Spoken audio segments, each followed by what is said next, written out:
নমস্কার বন্ধুরা, সুপ্রিয়া রান্নাঘরে তোমাদের সকলকে স্বাগত। আজকে সয়াবিন আলু দিয়ে সম্পূর্ণ নিরামিষ রেসিপি তোমাদের সাথে শেয়ার করব। সয়াবিন আলুর এরকম নিরামিষ রেসিপি যদি গরম ভাত রুটির সাথে থাকে তাহলে তো কোনো কথাই হবে না, খাওয়াটা জাস্ট একেবারে জমে যাবে।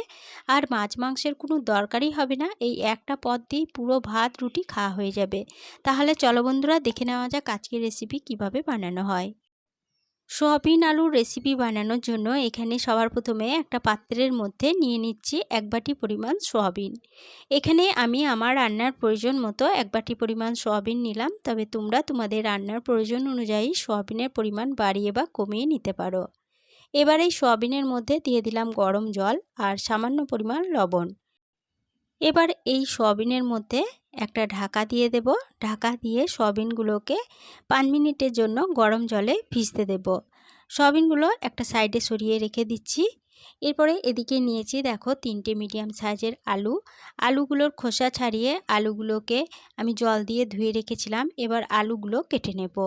এখানে আমি আমার রান্নার প্রয়োজন মতো 3টি মিডিয়াম সাইজের আলু রান্না করছি, তবে তোমরা কিন্তু আলুর পরিমাণও বাড়িয়ে বা কমিয়ে নিতে পারো। আলুগুলোকে একটা ছুরি দিয়ে কেটে নিচ্ছি। প্রথমে দুভাগ করে কেটে নেওয়ার পরে আবারও মাঝ বরাবর কেটে নিয়ে ঠিক এইভাবে ডুমো ডুমো করে আলুগুলো কেটে নিলাম। আলুগুলো কেটে নেওয়া হয়ে গেছে। এবার আলুগুলো এখান থেকে তুলে নিয়ে আবারও একবার জল দিয়ে ভালোভাবে ধুয়ে নিলাম। এবার এই আলুগুলো একটা সাইডে সরিয়ে রেখে দিচ্ছি। এদিকে সয়াবিনগুলো 5 মিনিটের জন্য ভিজতে দিয়েছিলাম। সয়াবিনগুলো ভালোভাবে ভিজে গেছে আর দেখো ফুলে একদম ডবল হয়ে গেছে। এবার এই সয়াবিনগুলো এই জল চিপে ভালোভাবে অন্য একটা পাত্রের মধ্যে তুলে নেব। ভালোভাবে জল চিপে নিয়ে সয়াবিনগুলো অন্য একটা পাত্রের মধ্যে তুলে নিয়ে একটা সাইডে সরিয়ে রেখে দিলাম। এরপরে গ্যাসের ওভেনে একটা কড়াই বসিয়ে গ্যাসটা অন করে কড়াইয়ের মধ্যে দিয়ে দিলাম পরিমাণ মতো সরষের তেল। তেলটা ভালোভাবে গরম হয়ে যাওয়ার পরে তেলের মধ্যে কেটে রাখা সমস্ত আলুগুলো দিয়ে দিচ্ছি। সমস্ত আলুগুলো তেলের মধ্যে দিয়ে দিলাম। এবার মিডিয়াম ফ্লেমে আলুগুলোকে একটু নেড়েচেড়ে ভেজে নেব। আলুগুলোর একটু নেড়েচেড়ে ভেজে নেওয়ার পরে আলুর মধ্যে একটা ঢাকা দিয়ে দিচ্ছি। ঢাকা দিয়ে আলুগুলো ভাজা হতে দেব। এতে 2 in 1 কাজ হবে, ভাজাটা ভালোভাবে হয়ে যাবে আর সিদ্ধর কাজটা অনেকটা এগিয়ে থাকবে। আলুগুলো ভাজা হতে থাক, সেই ফাঁকে মশলা রেডি করে নেব। তার জন্য এখানে একটা মিক্সিং জার নিয়েছি। এবার এই মিক্সিং জারের মধ্যে দিয়ে দিচ্ছি কয়েক টুকরো আদা। এখানে 1 ইঞ্চি আদাকে ছোট টুকরো করে নিয়েছিলাম। দিয়ে দিলাম একটা বড় সাইজের টমেটো। এরপরে দিয়ে দিচ্ছি 2টো কাঁচা লঙ্কা। এখানে কাঁচা লঙ্কা ঝালটা তোমরা যেমন ঝাল খেতে চাও সেরকম অনুযায়ী কিন্তু কম বেশি করে নিতে পারো। এরপরে দিয়ে দিচ্ছি কিছুটা কসুরি মেথি। মিক্সিং জারে ঢাকনা বন্ধ করে সমস্ত উপকরণ ভালোভাবে বেটে নিলাম। এবার এই বেটে নেওয়া মিশ্রণ একটা সাইডে সরিয়ে রেখে দিচ্ছি। আরও একটা মশলা রেডি করে নেব। তার জন্য এখানে একটা বাটি নিলাম। এবার এই বাটির মধ্যে দিয়ে দিচ্ছি 1/2 চামচ জিরে গুঁড়ো, দিচ্ছি 1/2 চামচ ধনে গুঁড়ো। এরপরে কালারের জন্য দিচ্ছি খুব সামান্য পরিমাণ কাশ্মীরি লঙ্কা গুঁড়ো, দিয়ে দেব 1/2 চামচ হলুদ গুঁড়ো। এরপরে এর মধ্যে দিয়ে দেব 4 টেবিল চামচ টক দই।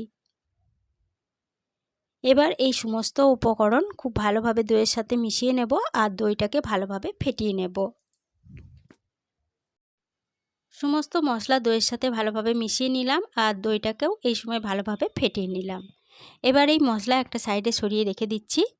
এদিকে ঢাকা দিয়ে আলুগুলোকে 4 মিনিটের জন্য ভাজা হতে দিয়েছিলাম। 4 মিনিট পর ফিরে এসে ঢাকা খুলে নিলাম। আর এই 4 মিনিট ঢাকা দিয়ে ভাজা হওয়ার ফাঁকে আলুগুলো দুবার ঢাকা খুলে নেড়েচেড়ে দিয়েছিলাম। অবশ্যই দুবার ঢাকা খুলে নেড়েচেড়ে দেবে, নাহলে কিন্তু আলুগুলো পুড়ে যেতে পারে।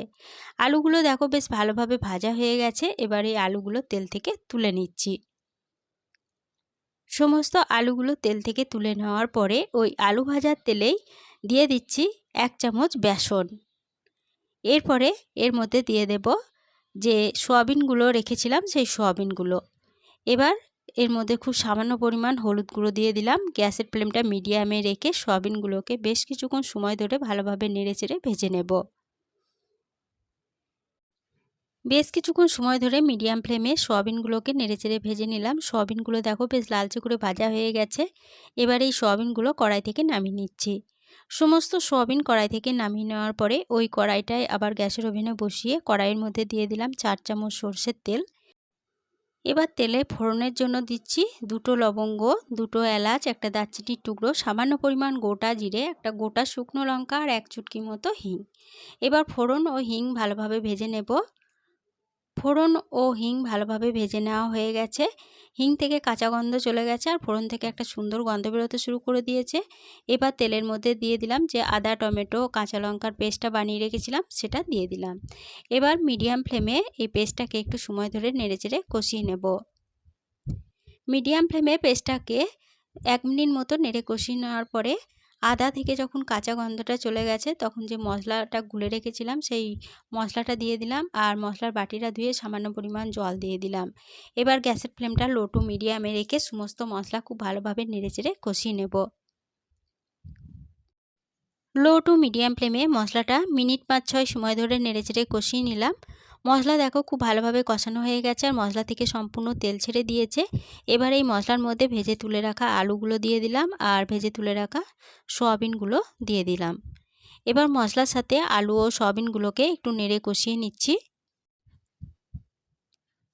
মশলার সাথে সয়াবিন আলুগুলোকে 1 মিনিট মতো নেড়েচেড়ে কষিয়ে নিলাম। এরপরে এর মধ্যে দিয়ে দিচ্ছি পরিমাণ মতো জল। এখানে আমি 1 বাটি পরিমাণ জল দিলাম, তবে তোমরা যেরকম গ্রেভি রাখতে চাও সেরকম অনুযায়ী কিন্তু জলের পরিমাণ বাড়িয়ে বা কমিয়ে নিতে পারো। এরপরে দিয়ে দিলাম স্বাদ মতো লবণ আর দিয়ে দিচ্ছি 1 চামচ চিনি। সয়াবিনের তরকারিটা যেহেতু নিরামিষ রান্না করছি, তার জন্য এখানে আমি 1 চামচ চিনি দিলাম। নিরামিষ রান্না একটু মিষ্টি মিষ্টি খেতেই ভালো লাগে, তবে তোমরা যদি মিষ্টি কম খেতে চাও তাহলে চিনির পরিমাণটাও কমিয়ে নিতে পারো। সমস্ত উপকরণ জলের সাথে ভালোভাবে নেড়েচেড়ে মিশিয়ে নেওয়ার পরে ঝোলটা যখন ফুটতে শুরু করেছে, তখন তরকারির মধ্যে একটা ঢাকা দিয়ে দিলাম। ঢাকা দিয়ে মিডিয়াম ফ্লেমে তরকারিটা একটু সময় ধরে রান্না করে নেব। ঢাকা দিয়ে মিডিয়াম ফ্লেমে তরকারিটা 5 মিনিট রান্না হতে দিয়েছিলাম। 5 মিনিট পর ফিরে এসে ঢাকা খুলে নিয়ে তরকারিটা নেড়েচেড়ে নিয়ে তরকারির আলুগুলো ভালো মতো সিদ্ধ হয়েছে কিনা এবার চেক করে নেব। তরকারির আলুগুলো দেখো খুব ভালোভাবে সিদ্ধ হয়ে গেছে। এবার এই 2-1টা আলু হাতার সাহায্যে এইভাবে ম্যাশ করে দিচ্ছি, যাতে তরকারিটা একটু থকথকে হয়।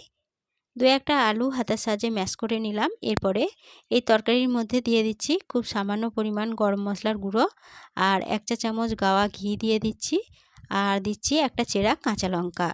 এবার সমস্ত কিছু তরকারির সাথে ভালোভাবে নেড়েচেড়ে মিশিয়ে নিচ্ছি।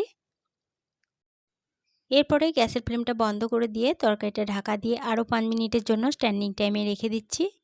5 মিনিট পর ফিরে এসে ঢাকা খুলে নিলাম। সয়াবিন আলুর তরকারি পরিবেশনের জন্য একদম রেডি হয়ে গেছে। আজকের রেসিপিটা প্রথম থেকে শেষ অবধি দেখার জন্য তোমাদেরকে অসংখ্য ধন্যবাদ।